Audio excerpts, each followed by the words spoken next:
अभी हम लोग मतलब अभी का जो क्लास होगा उसमें हम लोग सर्कल के बारे में पढ़ेंगे। देखिए सर्कल यहाँ पर टू टाइप से हम लोग स्टडी करते हैं। एक पढ़ते हैं ज्योमेट्रिक सिस्टम से, ठीक है, और एक पढ़ते हैं मेंसुरेशन से, ठीक है। तो यहाँ कैलकुलेशन हम लोग मेंसुरेशन सिस्टम से करने जा रहे हैं, ठीक है।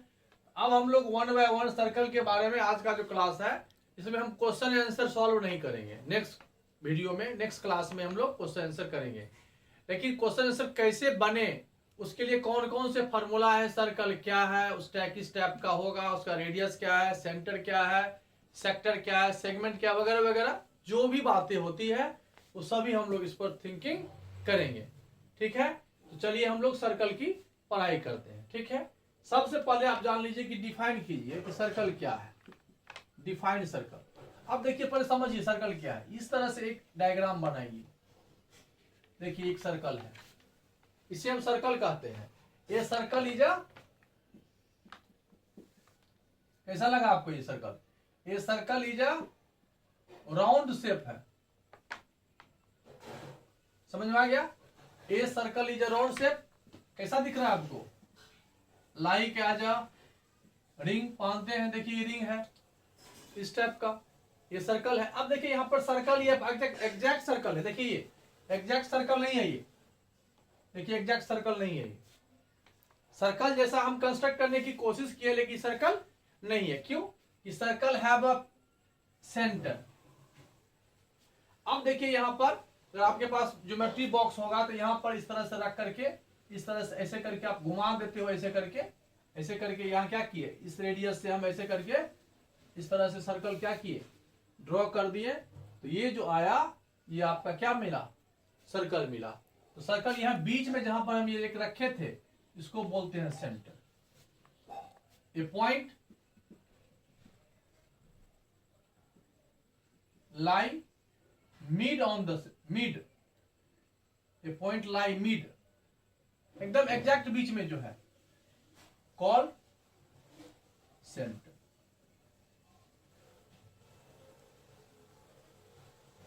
In the centre, in the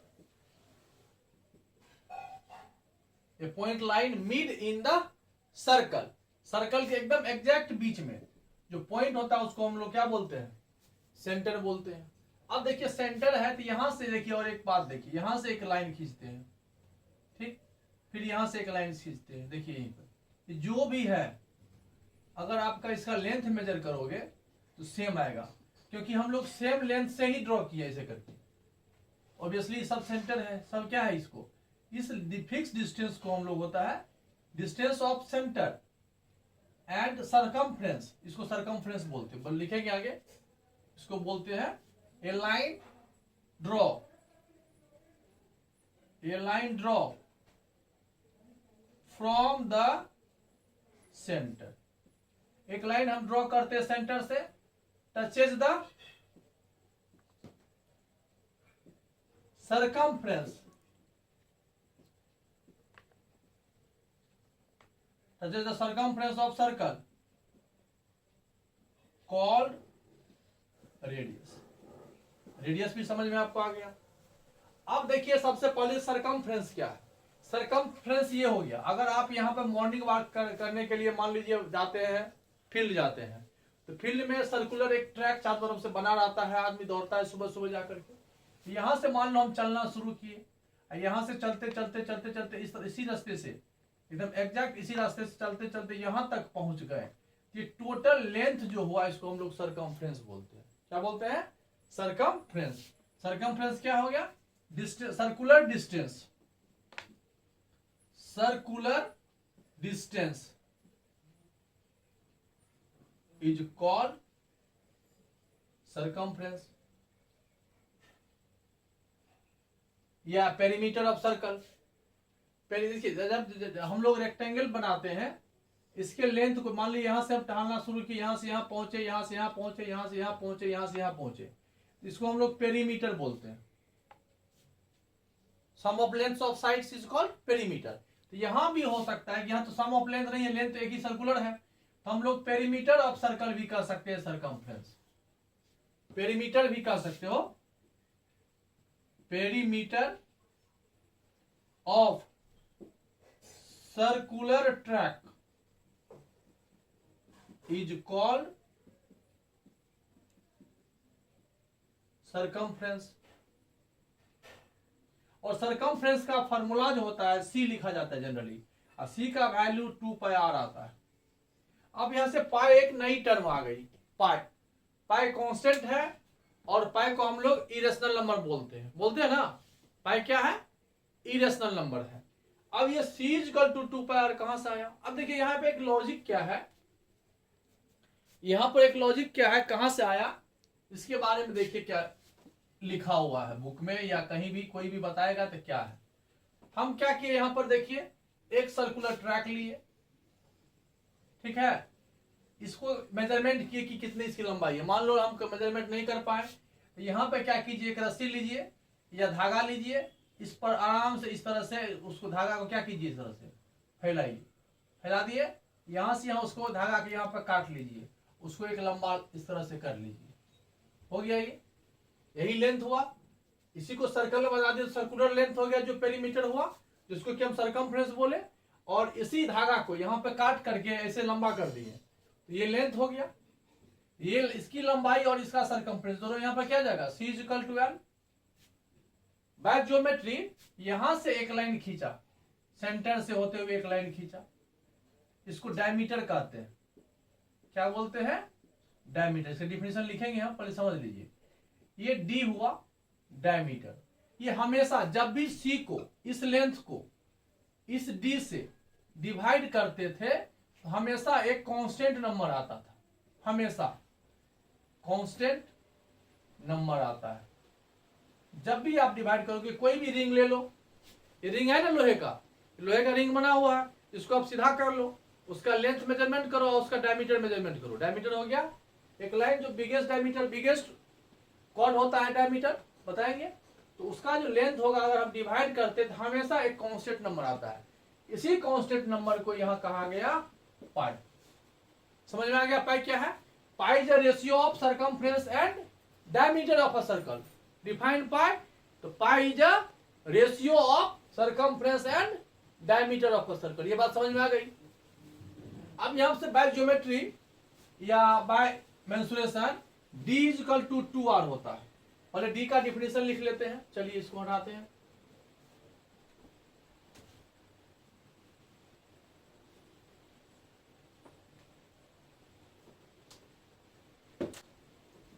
अब देखिए यहां पर biggest chord is called, biggest cord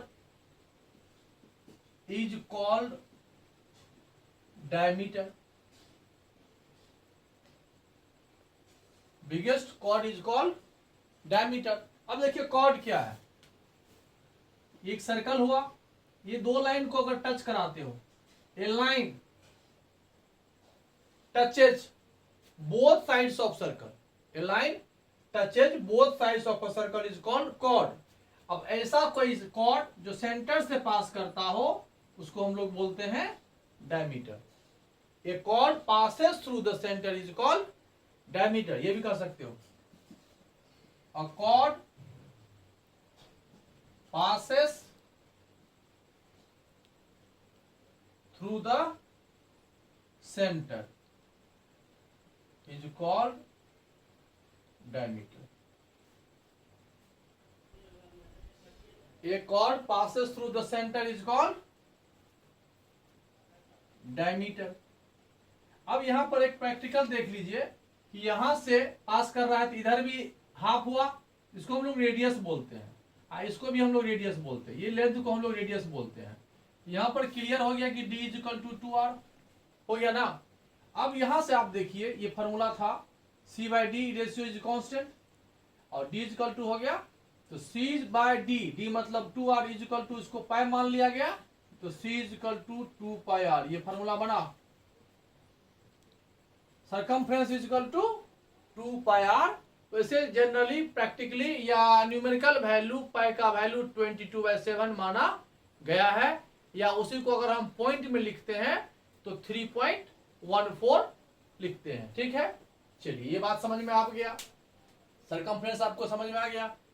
अब देखिए यहाँ पर मेंस्ट्रुएशन पर है, ज्योमेट्री तो हम लोग पढ़ नहीं रहे हैं, तो सरकमफ्रेंस के बाद आ जाएगा आपको एरिया। क्या आ जाएगा?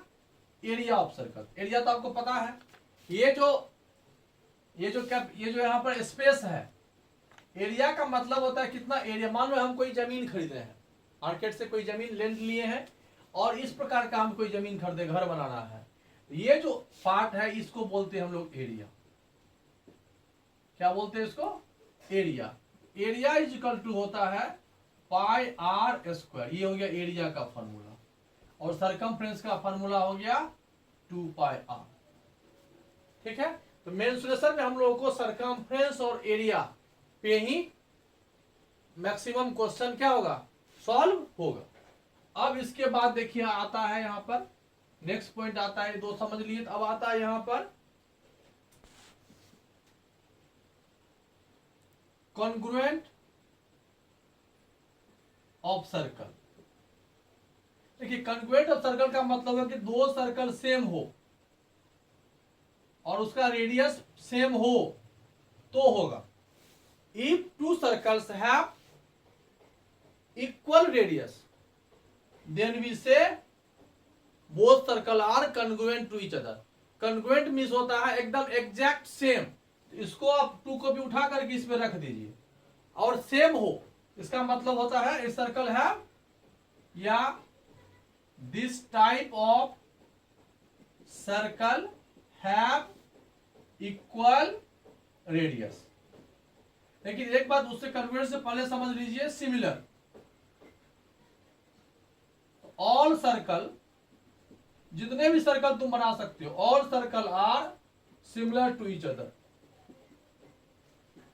सिमिलर टू, जितने भी सर्कल है सभी सर्कल एक दूसरे का सिमिलर होगा, सेम शेप होगा। दूर से भी हम देखेंगे तो कह सकते नहीं ये सर्कल है, दैट मीन्स एक दूसरे का सिमिलर है। कॉन्ग्रुएंट होगा जब सेम रेडियस होगा, सिमिलर की कोई बात नहीं है। सिमिलर जो भी सर्कल है एक दूसरे का क्या हो जाएगा? सिमिलर होगा। तो ये भी आप समझ गए कि सिमिलर होगा, कॉन्ग्रुएंट होगा। चलिए अब यहां एरिया हो गया, सरकमफ्रेंस हो गया। अब देखिए नई बात, अब यहां से आता है कॉन्ग्रुएंट, नहीं कंसंट्रिक सर्कल। नेक्स्ट पॉइंट आ गया आपका कंसंट्रिक सर्कल। अब देखिए कंसंट्रिक सर्कल क्या है। ये एक सर्कल देखिए, इसका सेंटर यही है।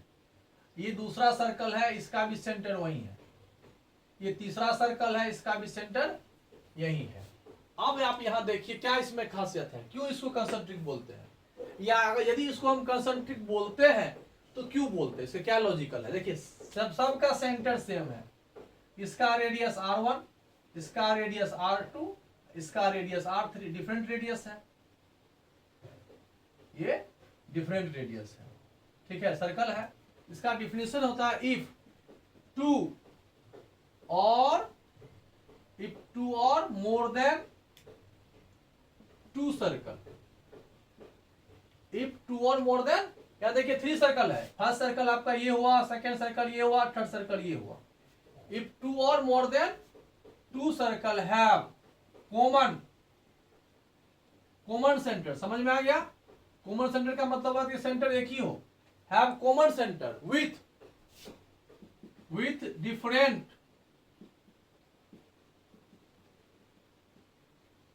Radii call circle, concentric circle. ये कंसंट्रिक भी सर्कल निकलेगा। अब यहां पर देखिए आपके बुक में क्वेश्चन आएगा इस टाइप का। देखिए कैसा आएगा कि ये एक सर्कल देगा, ये सेकेंड सर्कल देगा, इसको इस तरह से कलर कर देगा, कहेगा फाइंड द, इसका रेडियस मान लो 3 सेंटीमीटर है, इसका रेडियस मान लो 5 सेंटीमीटर है। नहीं देगा तो फिर फाइंड करेंगे किसी न किसी मेथड से। एरिया ऑफ यहां पर क्या निकलेगा, ध्यान दीजिएगा।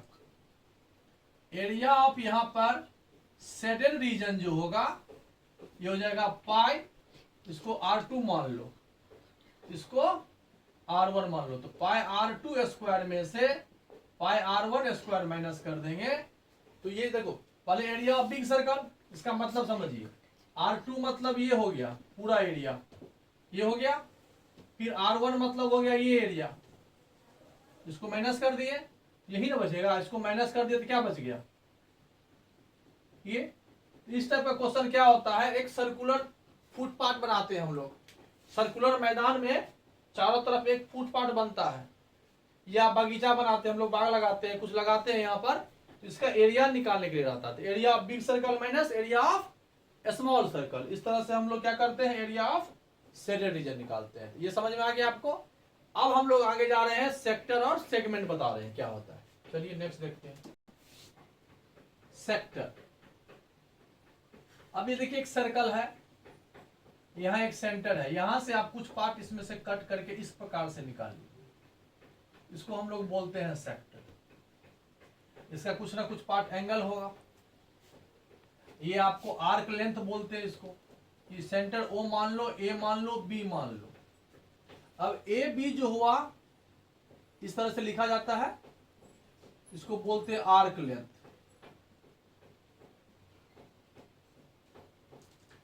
अब यहां पर एक बात देखिए कैसे निकालते हैं, तो ये पूरे एंगल होता है 360। आपको जो एंगल दिया हुआ कितना है, ये थीटा दिया हुआ है, तो सरकमफ्रेंस होता है 2 पाई आर। लेकिन हम अगर हम आर्क लेंथ निकाले A B, A B equal to कितना हो जाएगा, लेंथ है ए बी का, ठीक है। तो लेंथ और सरकमफ्रेंस का जो रेशियो होगा, लेंथ और सरकमफ्रेंस का जो रेशियो होगा वही एंगल और 360 का रेशियो होता है, ये आप समझ लिए। तो arc length is equal to हो जाएगा formula circumference into theta by 360। आया समझ में, ये एक फॉर्मूला आपको आगे काम देगा। अब देखिए आर्क लेंथ एल लिखते हैं, सरकमफ्रेंस ही हो गया, थीटा 60 डिग्री है तो 360 कर लो 1/6। अब यहां देखिए कि वो सही है कि गलत है, आपको थोड़ा सा सर्च कर लीजिए। एंगल यदि 60 डिग्री का बना रहे तो 6 बनेगा, 1 2 3 4 5 6, ये 60 डिग्री है सब, तो यह लेंथ इस लेंथ के इक्वल होगा। तो 6 टुकड़ा पता, देखिए यहाँ पर सरकमफ्रेंस को 6 पीस में कट किए, 6 इक्वल हुआ, इसका मतलब हुआ कि हम लोग सही लिखे हैं। ये हो गया आपका सेक्टर का। सेक्टर किस पे डिपेंड करेगा, एंगल पे डिपेंड करेगा, एंगल आपको दिया हुआ रहेगा, या नहीं तो किसी न किसी मेथड से आपको फाइंड करना पड़ेगा। सेक्टर समझ में आ गया। अब इसी में दो सेक्टर हो गया, एक बिग सर्कल, बिग सेक्टर और स्मॉल सेक्टर। तो बिग सेक्टर ये हो गया, स्मॉल सेक्टर ये हो गया। इसका एंगल थीटा है तो इसका एंगल कितना निकलेगा, रिमेनिंग एंगल हो गया 360 माइनस थीटा, क्योंकि थीटा ये है। तो अब एरिया ऑफ बिग सेक्टर अगर निकालना हो तो आप ऐसे लिख सकते हो, pi r square into no area लिख दिया। हम अभी क्या लिखे थे, सरकमफ्रेंस ना, आर्क लेंथ लिखे थे। तो आर्क लेंथ में क्या हो जाएगा, यहाँ पर ये आर्क लेंथ ए बी नहीं, बी से ए निकाल रहे हैं, तो बी ए अगर देख लेते हैं तो क्या हो जाएगा, अगर ये मेजर साइड को मेजरमेंट करते हैं तो इस तरह से हम लोग क्या लिखेंगे, सरकमफ्रेंस 360 माइनस थीटा बाय 360, मतलब जिधर का एंगल लेंगे उधर का लेंथ फाइंड होगा। ये भी आपको समझ में आ गया। चलिए सेक्टर समझ में आ गया। सेक्टर के पास हम लोग सेगमेंट देखते हैं। अब देखिए ये सर्कल है, इसको दो टुकड़ा कर दीजिए। अब ये क्या हो गया, सेगमेंट, ये हो गया स्मॉलर सेगमेंट, ये हो गया ग्रेटर सेगमेंट। अब देखिए यहां पर सेक्टर क्या किया, इसको दो इक्वल पार्ट में, ये देखिए कॉर्ड हुआ। अब पहले इसको समझिए, यहां पर फिर से डायग्राम देखिए, ये सेंटर है, हमें इसका एरिया निकालना है, area of segment, minor segment है ये, माइनर, ये हो गया माइनर सेगमेंट। तो माइनर सेगमेंट और मेजर सेगमेंट, तो माइनर सेगमेंट का एरिया हम लोग नहीं निकाल पाते हैं, हम लोग इसको क्या करते हैं, इस तरह से सेक्टर बना लेते हैं। क्या बना लिए, सेक्टर। अब यहां पर होता है area of segment, area of segment क्या हुआ, हमको चाहिए इसका एरिया। एरिया ऑफ सेगमेंट के लिए हम लोग लिखते हैं area of sector, area of sector में से माइनस कर देते हैं एरिया ऑफ ट्रायंगल, ये वाला O A B, area of sector हो गया ओ बी, यहां पर एम ले लीजिए, O B M A minus area of triangle, area of triangle O A B. पूरे सेक्टर का एरिया निकाल लेते हैं, उसमें से इस ट्रायंगल को माइनस कर देते हैं, तो ये आपका एरिया ऑफ सेगमेंट निकल जाता है। अभी हम लोग क्या पढ़े? सेगमेंट, सेक्टर, सरकमफ्रेंस और एरिया ऑफ सर्कल, ये चार बातें हम लोग पढ़े हैं। ठीक है, देखते हैं। अब यह देखिए एरिया ऑफ सेक्टर की जहां तक बात होती है, यह समझ लीजिए। पर एरिया ऑफ सर्कल क्या होता है? एरिया ऑफ सर्कल होता है पाई आर स्क्वायर, ये याद कर लेना जो भी फॉर्मूला लिखे हैं। अब area of circle complete area हो गया, यहां पे हो जाएगा अब area of sector. Area of sector क्या होता है? सिमिलरली उसी प्रकार से इसे लिखे थे, area of circle into theta by 360, जितना पार्ट एंगल होगा उसका एरिया थीटा बाय 360। ठीक है, एरिया ऑफ अगर सेमी सर्कल कह दे। अब देखिए यहां पर दो बातें और आप जान लीजिए, सेमी सर्कल और क्वाड्रेंट। हालांकि एंगल से भी बनाओगे तो आपका बन जाएगा area of semi circle. Semi का मतलब होता है हाफ, सेमी का मतलब ही होता है हाफ, आधा। ये सर्कल हुआ, ये हाफ, हाफ का मतलब ये एंगल कितना डिग्री हो जाएगा? 180। एरिया ऑफ सेमी सर्कल हो गया पाई आर स्क्वायर, एंगल हो जाएगा 180 बाय, वैसे भी हाफ होता है, पता है ना? देखिए प्रैक्टिकल भी 2 आया ना, वैसे भी सेमी का मतलब हाफ होता है। हाफ का मतलब जितना एरिया पहले था उसको क्या कीजिए, 2 इक्वल हाफ में डिवाइड कर दीजिए। ठीक है, अब यहां पर आता है area of quadrant. Area of quadrant, अब एरिया ऑफ क्वाड्रेंट का मतलब होता है 1/4, मतलब ये सर्कल है, ये आ गया 1/4 90 डिग्री, ये हुआ, यहां पर 1/4 हो जाता है, क्योंकि एंगल यहां पर 90 डिग्री है ना। अगर प्रॉपर्टीज से बनाओगे तो 90/360, 94 जा pi r square by 4, area of quadrant हो गया पाई आर स्क्वायर बाय 4। ये समझ में आ गया? ये भी आपको अंदाज से आ गया। ठीक है, ये सर्कल हम लोग इस तरह से पढ़ चुके। अब हम लोग क्या करते हैं, कुछ सर्कल का कुछ बेसिक नॉलेज होगा, लगभग हम बता ही दिए आपको, और ज्योमेट्री का जो कंसेप्ट होता है वो थ्योरम वहां आता है, वो तो ज्योमेट्री में हम लोग पढ़ेंगे। मेंसुरेशन में हम लोग लगभग इसी तरह से सॉल्व करते हैं। ठीक है, अब हम लोग नेक्स्ट क्लास में क्वेश्चन आंसर पे चलते हैं। ठीक है, ओके बाय।